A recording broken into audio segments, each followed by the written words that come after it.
In earlier videos, we traced the gradual rise of papal independence and authority from the 10th century through the reign of Pope Innocent III, who ruled from 1198 to 1216. Over nearly 200 years, successive popes worked to free the Church from secular interference and to bring Church leadership firmly under Roman control. They succeeded largely because of their immense religious prestige among Western Christians, who regarded the papacy as the guardian of salvation and spiritual truth. Yet the height of papal power also marked the beginning of its decline. In the later Middle Ages, the moral authority that had sustained papal dominance began to erode. This decline was closely connected to profound social and intellectual changes that began around the year 1100, many of them driven by the dramatic revival of European cities. Urban growth brought prosperity, but it also created new religious pressures. As cities expanded, wealth increased, not only among merchants and artisans, but within the Church itself. To many devout Christians, this growing prosperity was deeply troubling. They believed that true Christianity required concern for the soul rather than accumulation of material riches. At the same time, urban life made poverty more visible than ever before, heightening calls for charity, moral reform, and spiritual renewal. Cities also became centers of intellectual change. Universities flourished, attracting scholars who debated theology, philosophy, and natural science. New ideas circulated widely, and older assumptions were increasingly questioned. Some of these ideas challenged established church teachings and struck conservative observers as unsettling or even dangerous. Meanwhile, the spiritual fervor unleashed by the Crusades intensified popular religious enthusiasm, as many believers sought to respond actively to the moral and spiritual challenges of an urbanizing world. Traditional monasticism, however, was poorly suited to address these new realities. Monasteries were rural institutions, removed from city life, and many had grown wealthy through the ownership of large estates. Although individual monks still took vows of poverty, monastic institutions amassed immense resources. To critics, this wealth appeared inconsistent with Christian ideals of simplicity and spiritual purity. Out of this dissatisfaction emerged new religious movements in the late 12th and early 13th centuries. These groups sought to imitate the vita apostolica, the simple life of Christ and his apostles. Unlike monks, they rejected both personal and corporate property, lived among the people rather than behind monastery walls, traveled from place to place, and survived by begging. Because of this lifestyle, they became known as mendicant orders.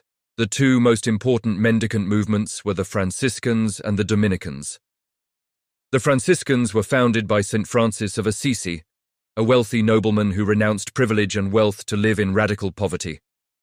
Francis preached humility, repentance, and care for the poor and sick, insisting that his followers live according to the example of the Gospels themselves.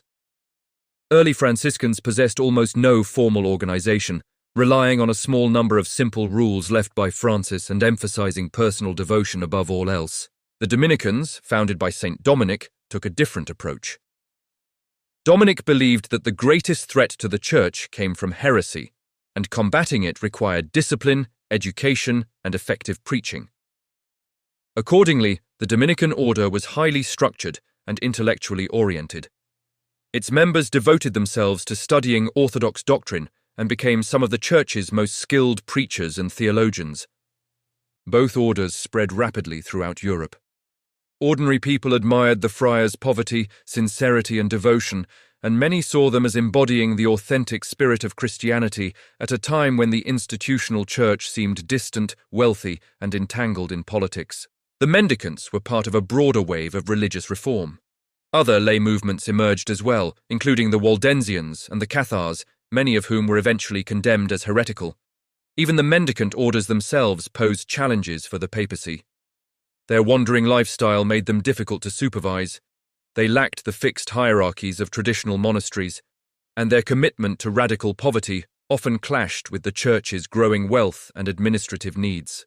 To assert control, Pope Innocent III formally recognized the Franciscans and Dominicans at the Fourth Lateran Council in 1215. The Franciscans were required to adopt stricter organizational structures, while all other new mendicant movements were officially banned. Despite these measures, new mendicant groups continued to appear throughout the 13th century. Over time, even the Franciscans and Dominicans became increasingly involved in the wealth and bureaucracy of the Church. Ironically, orders once celebrated for their simplicity came to symbolize the very material concerns they had originally opposed, contributing to a further erosion of papal moral authority. At the same time, the papacy itself changed direction.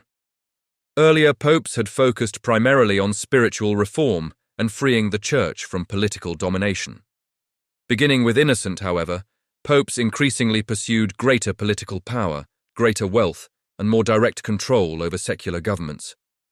Innocent had famously argued that God ruled the world through the papacy and that kings existed to carry out papal will. His successors embraced this vision and became deeply involved in European politics. They wielded excommunication and interdiction as political weapons, launched crusades against Christian opponents, and expanded taxes and financial demands to support papal administration and warfare. To many believers, these actions contradicted the Church's spiritual mission and reinforced perceptions of corruption and overreach. Criticism intensified, and the papacy responded with growing severity. This response took a decisive form in 1231, when Pope Gregory IX established the Inquisition, a specialized church court charged with investigating and punishing heresy. The Inquisition was authorized to use torture to extract confessions and could impose severe penalties, although executions were carried out by secular authorities. It operated independently of local bishops and gradually expanded its scope beyond doctrinal heresy to include criticism of papal practices themselves. Gregory entrusted the Inquisition to the Dominicans, whose education, discipline, and mobility made them effective enforcers of orthodoxy. Their relentless pursuit of dissent earned them the grim nickname, the Hounds of God. By the late 13th century, the Mendicant orders and the Inquisition symbolized both the vitality and the deep tensions within medieval Christianity. The Franciscans and Dominicans revitalized religious life in Europe's growing cities and addressed urgent spiritual needs. Yet the Church's increasing wealth, the papacy's pursuit of political power, and the harsh repression of dissent gradually undermined the moral prestige that had once made papal authority so effective. Although the papacy continued to rule the Church, its influence over European society would never again reach the heights achieved under Innocent III.